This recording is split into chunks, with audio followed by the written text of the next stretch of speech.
Morning. Morning. Welcome back, everybody. Today is day 2 of the Equality Equals Conference, and we're going to begin with our education roundtable. So, turn it over to you guys. Thanks. Hello. Hello.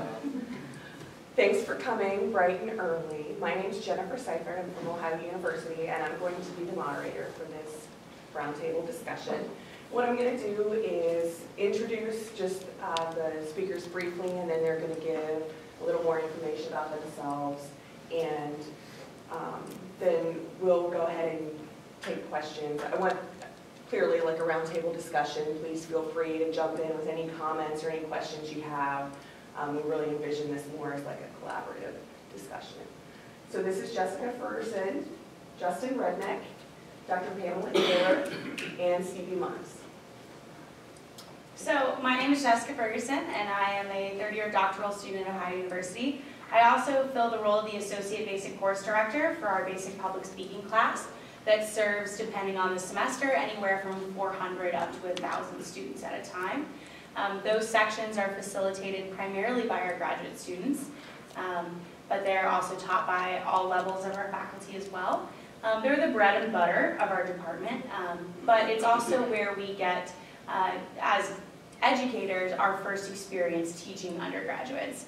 So one of the things that I've learned a lot about in the past year in this position is teaching teachers how to teach and how to account for difference and equality in the classroom and how to incorporate those best practices.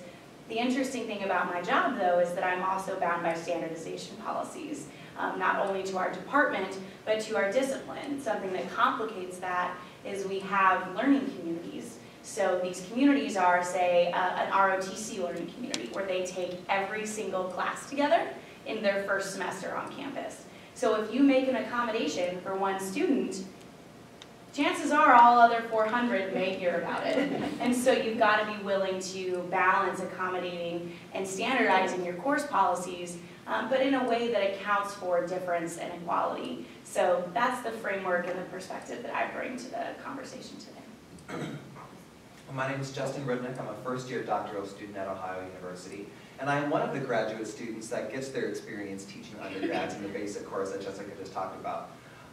This is my 3rd year teaching undergrad. So in my master's program, I spent a year teaching public speaking and then a year teaching our basic hybrid course. It was kind of a combination theory in public speaking. And so I guess kind of the direction that I was hoping we could take the conversation at some point in time this morning is balancing that type of standardization with accommodation for international students, or specifically English as a second language students. My experience over the past few years has been really conflicting for me because I don't necessarily know how to best reach the students that I fear may not always be understanding me to the best of our capacities. And so, you know, there's a lot of times where I feel like I'm balancing this tension between spending enough time accommodating folks who may be struggling to keep up based on the language barrier, as opposed to taking the rest of the students to a little bit more of an advanced level. And so I've had some experiences in the past couple of years where I'm like, I don't know if your performance in the class or your hesitation or your struggles are a result of us just not understanding each other, or me not taking the time to make sure that you're on the same page as everybody else, or the page that I need you to be on, or if it's something else, you know. And so it's like, is it me, is it you, is it everything? And I guess I don't have a lot of answers, and so I was kind of just hoping that we talk about it a little bit today, and maybe collectively we can figure out some more practical tactics, because what I've found is that a lot of times when I approach people with questions like this, and maybe it's because of the nature of like being in a doctoral program, we tend to shoot straight for the stars, and I'm like, I need to pull it down a little bit and come up with some practical things that I can do to see if there's a difference that I can make, as opposed to just kind of floundering around and figuring out where I'm supposed to go. I'm Pamela Kaylor. I've been teaching for about 10 years at a private school. I teach it full-time at Ohio University, but I also teach part-time as an adjunct for the last 10 years at this private college. It's a Catholic college, and I teach intercultural communication. I've seen a drastic change over the last 10 years. When I first started, I taught teachers and also taught the graduate program, and so teaching intercultural to teachers was very different in terms of assignments and that kind of thing. Like I had them do course lesson plans and training modules as their final project about some intercultural differences. Then what I saw happen is in about the year 2005, there started to be a change. Before then, I might have 2 African American students in a class of 40 people. But after that, then I started to see a big shift. They decided that they wanted to recruit, and they wanted to recruit athletes, and they wanted to change the diversity on the campus. But when they thought diversity, they really went black-white. So they recruited, they opened up a lot of athletics there, and the athletic director even made the comment that they wanted to change their districting. So I don't know much about athletics, but I do know that they want to go from a D2 to a D3. And they have currently about 3,000 students. They want to have in the long run 5,000 students. So they're recruiting from all over the United States. They have students coming up from Florida playing athletics. And so now the composition is 28% African American at that school, so about a third of my class then now is African American. And I'll show you why I said they are only looking at black-white issues. White is 64%, African American 28%, Asian 1%. There are more Asian teachers than students, and Hispanic 2%. And we also saw a big shift in age. We went from having more non-traditional students, and they still do have non-traditional students in the graduate program. But at the undergraduate level, we saw more traditional students who began staying in the dorms. They built new dorms. So this was a pretty significant change. I knew it was significant when their Panther, their mascot, they changed the mascot so that the Panther was half black, it was a panther face, half black, half white. And that was like, wow, that is so weird that they changed that, and they put them on flags all over the school. Well, that kind of growth in a short period of time is obviously going to cause some conflict because they did not prepare multiculturally for this to happen. And so what did happen was some racial graffiti was put on the elevators, and students gathered in front of the hall where I teach, and they had a speak out one day. Well, the media, they jumped right on that, and I would say that speak out lasted a total of 2 hours. From that sprang the Presidential Commission Task Force from the university to try to head off the problems that we're starting to collect. And so I didn't even know this. This is so funny. I didn't know this until I was doing research. They made the class that I teach required. Now I knew it was required, but I didn't know why they made it required. I just thought they had a curriculum change. Well, the Presidential Task Force suggested that they do this. So my class then became mandatory for all students. And they didn't even tell me why. So we went from having 1 or maybe 2 sections to having 4 and 5 sections. The full-time faculty member gets to select the book. The book is not conducive to talking much about race. I mean, there are some things about race, but I used to teach interracial communication at OSU. If I was going to be focusing on race, I would choose a different book. And I have no control over the book because I'm an adjunct. So I have students now who don't want to take that class, who hate being in that class. And when they first started recruiting athletes, the athletic director, there were some significant problems there. So I have entitled students. And they're a team, and it's a small school, so if you only have about 3,000 students, sometimes they are the culture, and the teacher comes into that culture. So and my class is right before football practice in the afternoon, so they don't have to get up early. So therefore, I got a large contingency of football players. So I had significant problems accommodating all of these changes, which I did not know what was going on because I'm an adjunct. I just knew that things were changing and I was having to adapt. And so I have some suggestions today of Mostly I changed, the assignments that I gave, the way I teach the course. I have to deal with black-white issues when students would rather not. I mean, they really, especially if you're on a football team. And I don't want to essentialize about all people. So I'm talking about black and white and everyone on the football team. You have to be a team on your football team, so they're not going to go against the team. So if it's uncomfortable to address the elephant in the room, then they're not going to address the elephant in the room. And, what they might see is, what I might see as teaching, they might see as badgering and uncomfortable and, maybe even scary. Because the person who put the graffiti on the elevators was kicked out of the school and everyone knew it. So to talk about race might be an offense that would get you kicked out of school. So anyway, those are just some preliminary thoughts. We can talk more if you want to go down that road. So my name is Stevie Munz. I'm also from Ohio University. I'm a first-year doctoral student, and this is my third year teaching the basic course. Prior, for 2 years, I taught a hybrid basic course that included sort of 4 different sections of communication. And at the previous institution I was at, I had the experience of actually having learning communities with first-generation college students. So the university actually earmarks all the first-generation college students and puts them together in learning communities for their first year to try to increase the chance that they won't leave the university, right? They're the highest population, the most likely population to leave the university after their first year. So I was faced with some interesting challenges in the classroom, having multiple sections of the same course, but such a difference in learning style. I realized that the way I was interacting with students in one class and the way I was interacting with students with a different class really had to be altered. And I realized that those students, those first-generation college students, needed a different kind of instruction. And I think as facilitators in the classroom, we have a great responsibility to understand what diversity means. And there's a push right now to see diversity as more than simply visual, but I think we can do more.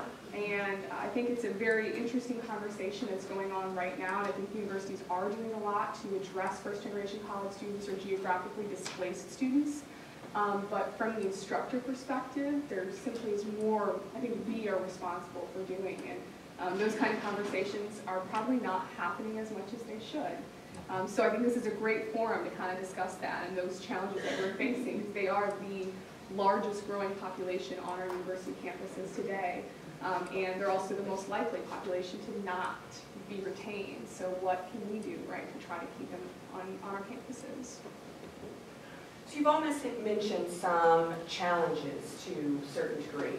And if you want to tease some of those out, go ahead. But how do you enact this equality in the classroom? Like more specifically, what practices do you engage in to bring your equality, like your perception of equality to fruition in the classrooms?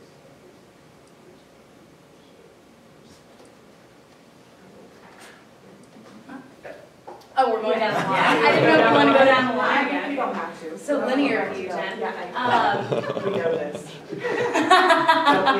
Don't we know? Oh, quantity. We should know. I think on my level, one of the things that I'm most concerned with is thinking about resources that are available to students and how we create a playing field for individuals that attempts to level that playing field, right? So if every student comes into the classroom with a different background, right, and we'll use that word generally, then I feel like, especially in an introductory course, it's my responsibility to give them some of the necessary tools that they need to succeed.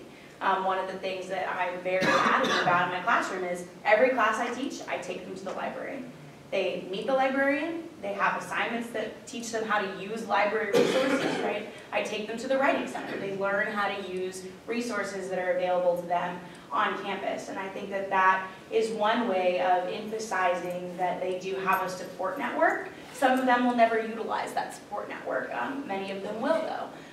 The other part of that is emphasizing how office hours work and really reorienting myself to accommodating students, right? I think a lot of times we put office hours on our door as the 2 hours we hope no student comes by. Fridays work awesome. Right, Fridays are awesome. 8 a.m. office hours, also really good for that. Right, but I had a conversation with my office mate a few months ago, and he said, you have students come by almost every day to your office hours. And I said, yes, because they understand what they're there for. And so I think if we're reorienting ourselves in terms of accessibility and in terms of accommodation, it doesn't matter what the accommodation is, right? If someone needs extra time, if someone needs help with a textbook, right? No matter what that accommodation may be, if we're orienting ourselves towards services that are available to them and towards a learning environment that is conducive to their differences, no matter what those are, I think that that creates an inroad into accounting for difference and equalizing everyone in the classroom. I'm writing down my idea before I forget it. So I guess one of the things that I try to be conscious of, like I said, most of my teaching experience comes from the public speaking classroom, which I think brings a unique set of challenges, especially when we're talking about international students or ESL students. And for me, the biggest tension comes into being conscious of how well we're teaching, why we're teaching them the public speaking skills that we're teaching them. And I say this because I've had conversations with a few of my colleagues. I know Jen and I have talked about this on a number of occasions. But a lot of the times, if you were to, if you look at any typical public speaking textbook, a lot of the skills that we teach are very Western, very upper class, blue collar, white guy ways of constructing and presenting speeches. And I think that that can pose problems, especially if you get a very diverse group of students who maybe don't have the same backgrounds. And as much as I would like to be able to spend the time in the classroom talking about things like post-colonial theory and figuring out, you know, this is where all these public speaking tips have come from, and this is why we use these, and this is why we teach you them, we just don't have time for that. And so especially when in a public speaking class, so much of the focus is on the assessment of the oral performances that you give, you know, I just feel like a lot of times it's really easy for us to say, you're going to do this way because this is what I'm grading you on, and that's the end of the story. And I have issues with that, but I haven't quite figured out how to balance that. And so I guess the compromise or the middle ground that I've tried to shoot for is throughout the course of the semester, instead of starting it out by saying, here's where these things came from, here's why we teach them that way, here's why, even if it's not comfortable or familiar or first or second nature to you, you need to know how to do it, is to kind of weave in throughout this semester those little tidbits of like, this is why we're doing it this way. And so if it doesn't make sense to you, here's the perspective that it's coming from, but I fragment that into all of the different tips we might be talking about, right? So if we're discussing like audience analysis, I'll say, well, who is your audience? And so if you're considering the place that our class is positioned in like Midwest, Appalachian, whatever, and the folks that you're going to be going out and presenting to outside of the class, consider your demographics. The people that you're likely to be talking to are going to make up this. They're going to look like this. And so the people who look like this are going to be expecting you to sound like this, right? That might be one thing. Another thing is when you start to talk about, I don't know, for example, persuasive theory in public speaking. It's like, well, what are the things that persuade, but who are they persuading, right? And then especially delivery tactics. And so I do this workshop. And one of the things that I try to train my students to do is maintain really good eye contact, right? I think that's something that we would just like to teach across the board. You look somebody in the eyes when you're talking to them because it shows a connection. But that's not a universal delivery tactic, right? And so there are a lot of times where I've had students, most of them are international students, but they're not always, who are like, Justin, this is really uncomfortable. I would never do this. And I'm like, this is a moment for me to tell you that while things like eye contact or cultural delivery things, we teach them because in, you know, I guess American blue collar, white collar professional settings, that's the expectation. And so I think, and I don't always do a really good job of this, and so I'm kind of looking for feedback on that, but being transparent about like who we're answering to, what we're supposed to be assessing them on, and why reinforces the specific tools and tactics that we're teaching them, but I don't always think that we're that transparent about it. So I guess that was a really roundabout way of saying I have some surface level tips that I try to use, but it's really just attention, and I don't know that that tension's resolved itself yet. And I'm also interested in how much choice you have as instructors when it comes to, because I understand, I think most people who've gone through graduate school in communication have had at least once to teach a class like public speaking, where you end up with a textbook and requirements for persuasive speech and informative speech, and depending on what they are, but how much freedom do you have to say, pick what type of persuasive speech it will be, and how, or where's the room to where you can try to adapt some of these more standard assignments and even textbooks. So can you reorder the chapters that you teach them in? Can you add supplementary readings and cut out some of the chapters? Like, how much room is there within your different systems that you can adapt as you start to engage, say, a new class that's going to be very different from, say, the group that you teach at 11 and the group you teach at 4? Yeah. That's one thing that Laura Black, who's the basic course director, and myself have really thought a lot about. We, when we switched from quarters to semesters as part of the statewide mandate, we literally threw away the workbook that we had and pretty much started from scratch. And one of the things that we decided to do in that is provide more generalist framework, right? You have an informative speech, but instructors get to shape that informative speech in a way that works best for them. In terms of what kinds of topics you can talk about. We give some organizational patterns in our workbook, right, but there is customization in terms of how you teach those lesson plans. In terms of a day-to-day instruction in the course, they can do whatever they want. They get a workbook that we have written specifically for our students in mind in our course, which I think really helps with that accountability or in that accommodation, and that it's not a generic, Huff and Millen workbook that we've taken. It's written for the Ohio University student, and it's based in that community. But the instructors do have, I would say, quite a bit of flexibility in terms of how they approach it in their classrooms and how they approach content more generally.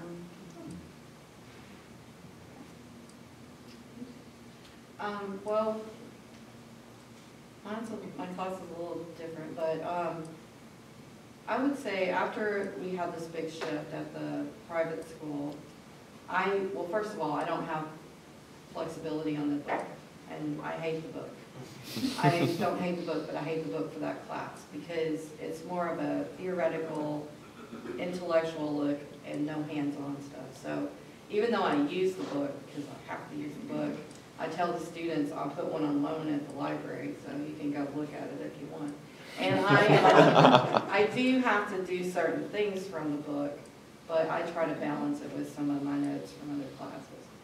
When we had this big shift, my student evaluations that were always good took a nosedive the first semester because I tried to fit around a peg in a square hole. Because I was still doing the stuff for education, I didn't realize I was gonna now have sports management students and business students only, that I no longer would have education students. So the faculty never seemed to care about how I taught before because I always got good evaluations. They made an appearance once in my class. But they have an independent person do these evaluations, an independent agency. So it went from lower than the national average. It went from higher to lower. So they called me and said, we'd really like to talk to you about this. It's it's okay. We're not calling you to chastise you. But I said, well, you couldn't beat me up any more than I'm already beating myself up. It's like, because I don't like my own evaluations, And it made me a little mad, though, that they just now were calling because I've been dealing with all these problems in class. So I took it as an opportunity to go in and tell them, well, you have some problems. And one of them is class size. I can't have a discussion with 45 students in a room about race to begin with. Because there's just too many, and I can't meet their needs if I have that many students. And I hear the person taking people around saying, we have a 14 student to professor ratio. And I said, because when I hear them in the hallway saying that, it just kind of makes me mad. Because I'm an adjunct, and, I don't understand why I'm getting so many students. I understand someplace like OSU, I used to have 70, but they didn't have some of these issues. So, and I hate the book. So they said, well, you're stuck with the book because the main guy wants to keep that, but we will talk about lowering. So now I have 24 students in my class. So I could make a difference, even though you might think you're an adjunct and you can't make a difference. And, I told them, this is why I believe I got bad evaluations. I had the football team in there and the quarterback, and I left the room and they kind of talked about it. And so Then they said, well, we've had problems with the athletic director and the way they're recruiting, so we know that's an issue. So after that, how do I have equality in the classroom? Well, first of all, I never call on my students, my minority students, to give their opinions. I went through college and I heard lots of educated professors do that, and it used to really tick me off. Like, my friend Sean was African American. I had classes with her, and all the time they would ask her, "What's the African American opinion?" "Oh yeah, I've got the B1 right here." So I never do that. Even though sometimes I really want them to say something. It's like, "Oh, come on, say something," but they don't always do that. And another way that I believe I kind of create some sense of equality is I was first generation college, and I come from a blue collar background, so I tell stories about my family. So when you talk about race, I tell them my dad was Archie Bunker, and I give them examples from when I grew up, and I see some of them nodding their heads, that they can relate to that. And, some challenges that I went through and feelings that I might have had, about race as I was growing up. So I try to do that to help out. I try to have more hands-on and more discussion-related activities, and that seems to help a little bit. Sometimes they're really hesitant. We do read the white privilege article, which Fox News, and I don't usually watch Fox News, I just happened to pull this up when I was looking at white privilege one day. I have them read Unpacking White Privilege by Peggy McIntosh, which is usually the most controversial thing I do all semester. And Fox News calls it the ultra-liberal white guilt article. And some teacher that was using it in a high school, when it got blasted on Fox News that this teacher was using it, the superintendent chastised that teacher, and which really makes me angry, and told publicly that that teacher was young and that they didn't really know what they were doing when they taught that article. And that article is a pivotal piece in equalizing the playing field to get white people in the class to realize they have a race. It's not, something crazy, but it seems to be surprising to most students. It's like telling people from Ohio they have an accent. They don't want to believe you, but eventually, they might kind of come to terms with it.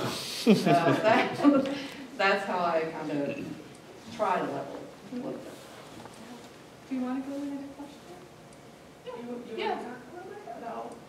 The original question, not that we have to go back to it, but was just mention some of the challenges with kind of the topics that you brought up and how you engage those students and bring equality to the classroom.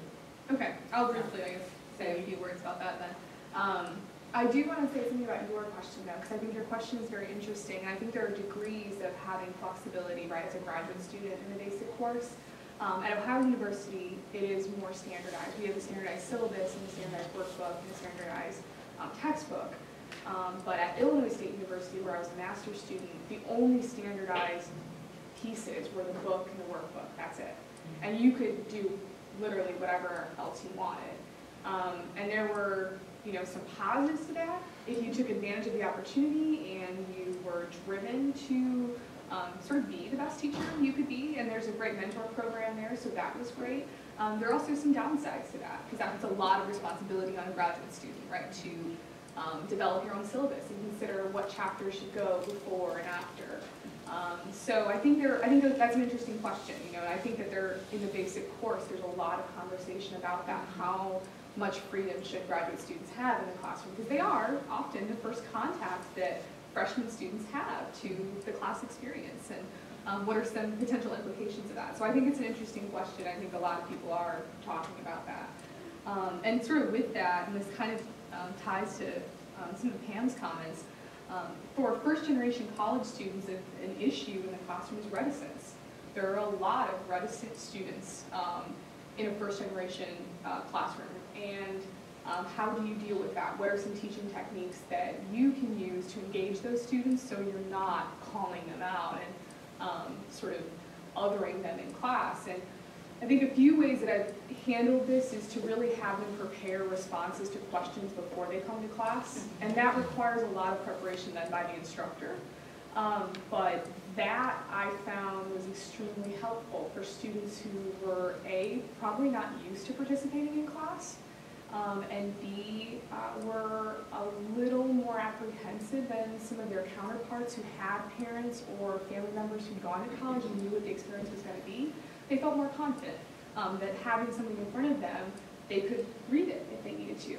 And that technique, I think, can be adapted in another way by, through the discussion questions that you use, pose a discussion question, and then have them write their response. Give them a minute to write their response, and then, so you all have responses, let's hear a few of your answers. And I think those simple techniques for first-generation college students are really integral because, research says a few bad experiences and they will not participate anymore in class. So I think that has some significant implications of how we engage them in class, especially in classrooms where they've been earmarked and they are in these sort of learning communities and are all with one another. That doesn't necessarily mean that they feel comfortable with one another just because they are from the same population. They can be from very different populations and all be first generation.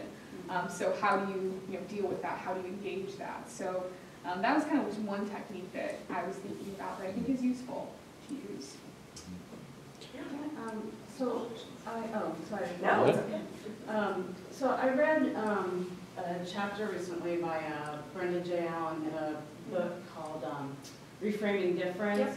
Did you all, I don't know if you... I read that book. So she, something that stuck with me about that was the way that she shared power in the classroom. Because a lot of the discussion thus far has been about sort of like equity or equality amongst the students and how to level that playing field.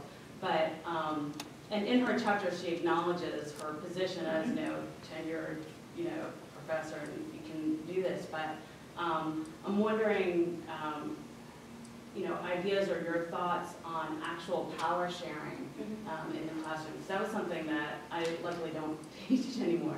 But that was something that I really struggled with. I was very uncomfortable in that position of power. Yeah, actually, we were lucky enough to have Dr. Allen on campus last year, and I had the chance to talk to her a little bit about this. One thing that's really important for me is democratization of the learning process. So it doesn't work the same in every classroom. My favorite example of how this happens, though, is in a small group class that I teach. On the first day of class, right, I've got the syllabus, and the class gets to decide on the grading scheme.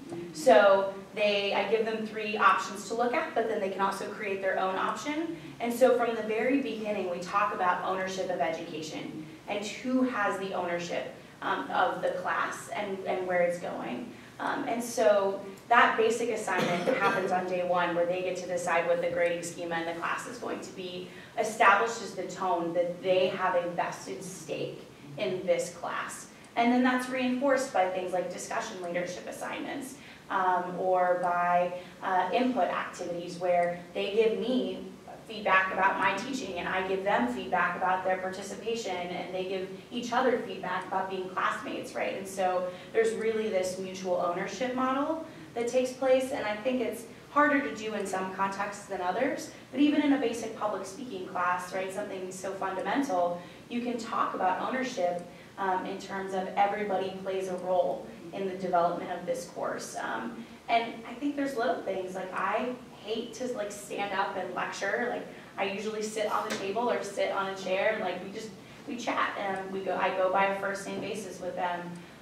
And I try to foster a learning environment where they feel and understand that they are just as much in control of the environment, at least, as I am. Yeah, I think building off that, there are a few instructional techniques that I think we can use in the classroom, and kind of drawing to the classroom justice literature, which talks a lot about power and the position that the instructor has in the classroom. But a couple techniques that I think I use and I think are effective is getting to know your students. Do a couple note card activities and have them give you some information about themselves. What are they interested in? What do they like to do? And then integrate those ideas in your class discussion. So those students then that may be more reticent, a little more likely to participate, if they feel like they know the topic, you may actually get them to be engaged in the classroom. I think another big technique is wait time. Waiting and allowing them time to think also gives them power, right? You're not pressuring them, you're not pushing them for a response, you're allowing them to think, so you're kind of giving up some of that power. And I think the first name basis is key. You know, depending on the classroom size, if it's possible, it just makes them feel like they are a part of the process. And then, I mean, from the instructional literature, a big thing is negotiation. You know, so here's the syllabus, this is what we're going to do, but you have some options. Like, you have some autonomy over the class too, and that is so key, I think, for them to feel like members of the community rather than sort of passive participants, right, being lectured to. I think that is in terms of power and justice and building that, yeah, it's extremely important. Well, sort of bouncing off of that, though, I also adhere to the Bell Hooks idea of teaching, you know, in class, in the classroom, which she also in that article talks about race in the classroom because they're so linked, you know, she believes that it's more about race than more about class than race. There are times when if I used a white scholar, an old dead white guy, then the students are going to love that. But there are times that they will challenge that when you start talking about race in class. And so I do try, and there are times when discussions about race in class that one person will become sort of belligerent toward you as a teacher. And so while I like to have democracy in the classroom, and I do push for democracy in the classroom, I think we have to be vigilant that we can't let someone take over the classroom. And a lot of times, I guess my tension comes in finding that balance between when I actually step in.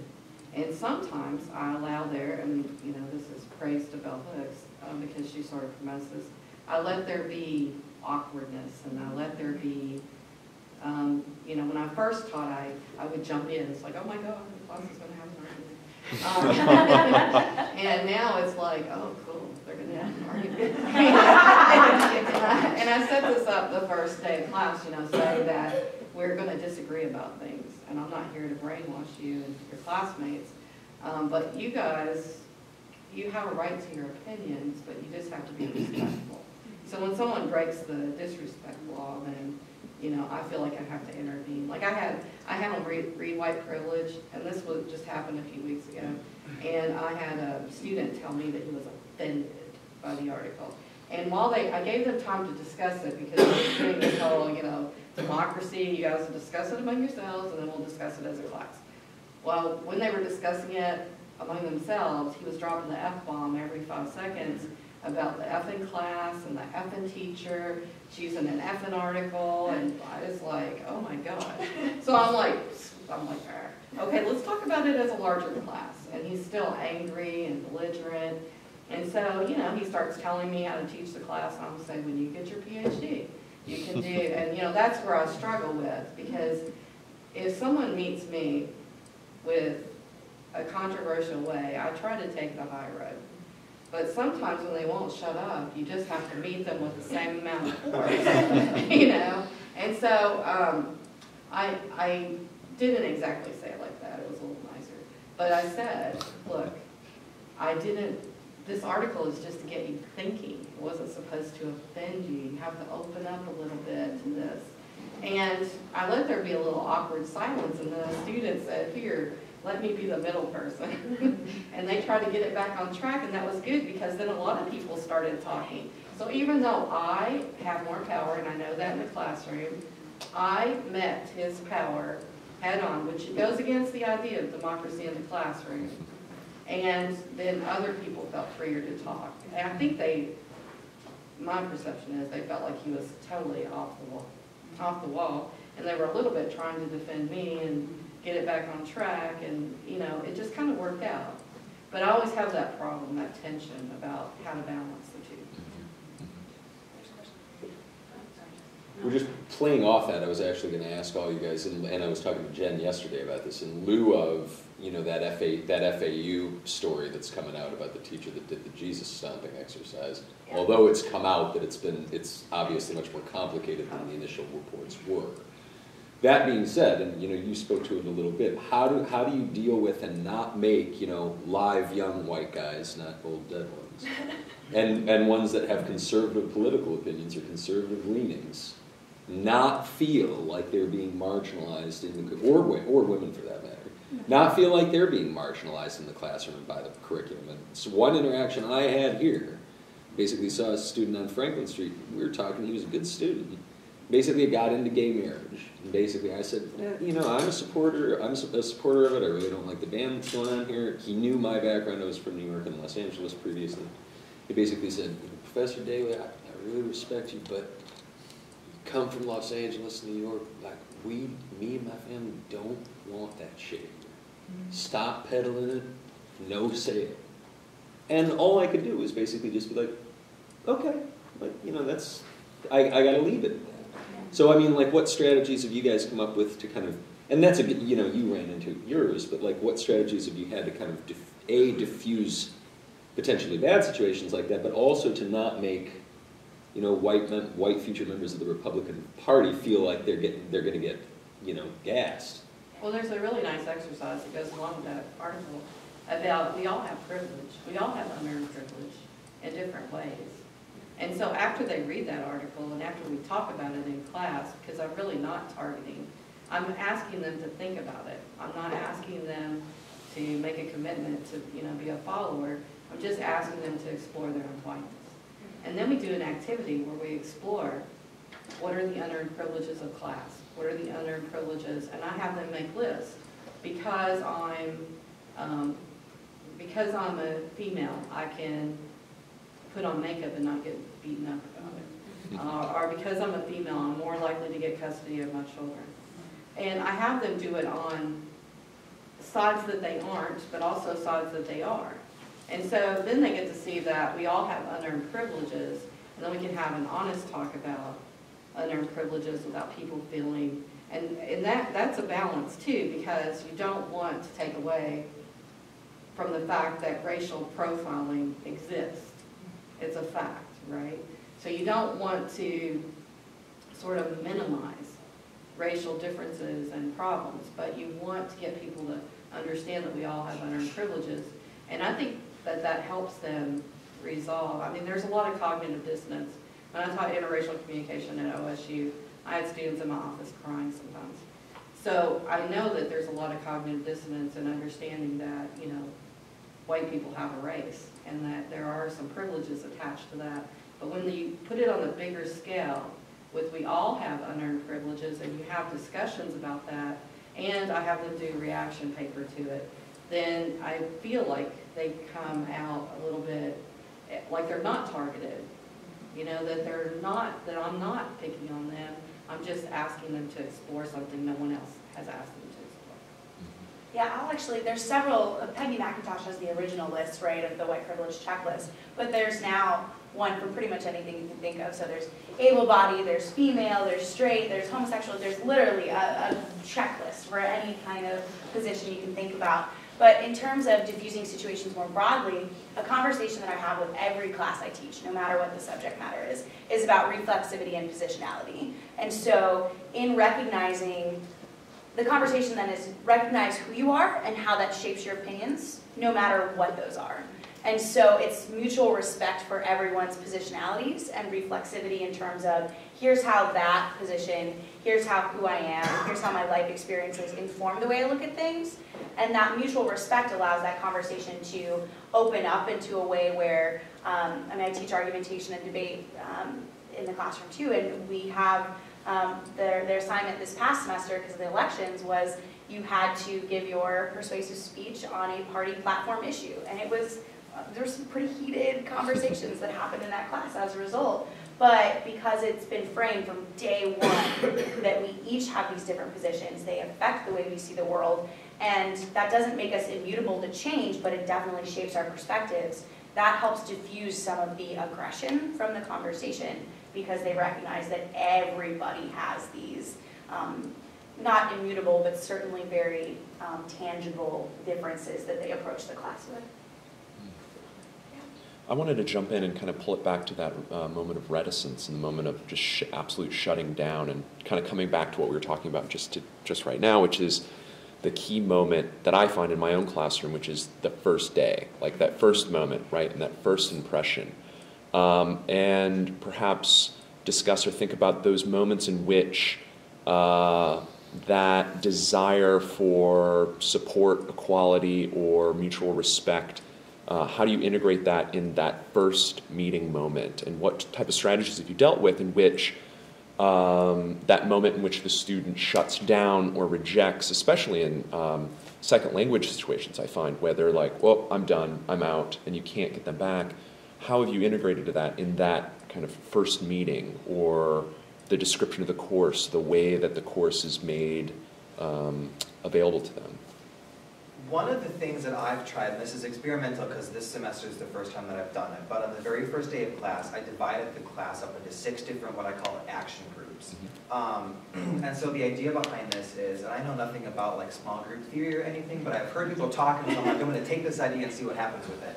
But I assigned my class of 26 into 6 different groups of 4 to 5 students each. And so the very first day, we got into the groups, and I'm like, take the first 20 minutes or whatnot.